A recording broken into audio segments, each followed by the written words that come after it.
ఇవాల్టి top 20 news Telangana వార్తలు. Governor ప్రసంగానికి ధన్యవాద తీర్మానంపై నేడు శాసన మండలిలో చర్చ జరగనుంది. విపక్షాల విమర్శలను ఎదుర్కోవడానికి ప్రభుత్వం సిద్ధమైంది.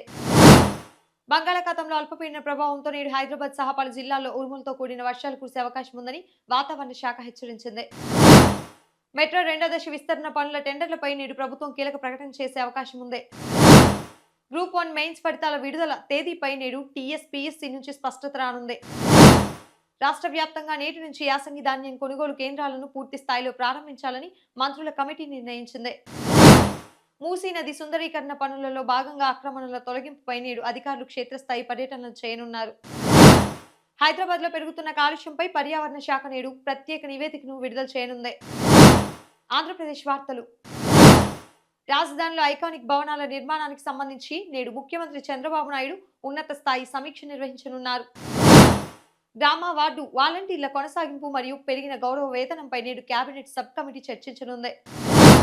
విశాఖపట్నం మెట్రో రైల్ ప్రాజెక్టుకు కేంద్ర నిధుల విడుదలపై నేడు ఢిల్లీలో కీలక భేటీ జరగనుంది. డయాఫ్రమ్ వాల్ పనుల పురోగతిని పరిశీలించేందుకు అంతర్జాతీయ నిపుణుల బృందం నేడు పోలవరం చేరుకోనుంది. రాష్ట్రంలోని అన్ని బోధనా ఆసుపత్రుల్లో జీరో ఎక్స్పెండిచర్ విధానం అమలుపై నేడు ప్రభుత్వం మార్గదర్శకాలను విడుదల చేయనుంది. సామాన్య భక్తులకు ప్రాధాన్యతనిస్తూ నేడు సర్వదర్శన టోకెన్ల జారీ పెంచాలని టీటీడీ నిర్ణయించింది. అన్నదాతలకు పెట్టుబడి సాయం పంపిణీ షెడ్యూల్ను నేడు వ్యవసాయ శాఖ ప్రకటించనుంది. జాతీయ వార్తలు.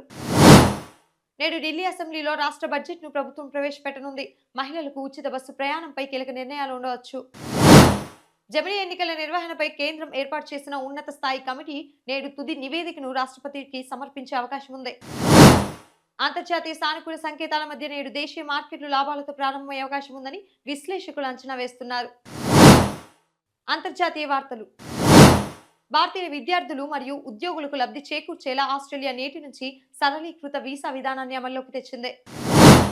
ఇరాన్ ఇజ్రాయెల్ సరిహద్దుల్లో ఉద్రిక్తతల నేపథ్యంలో నేడు ఐక్యరాజ్య సమితి భద్రతా మండలి అత్యవసర సమావేశం కానుంది.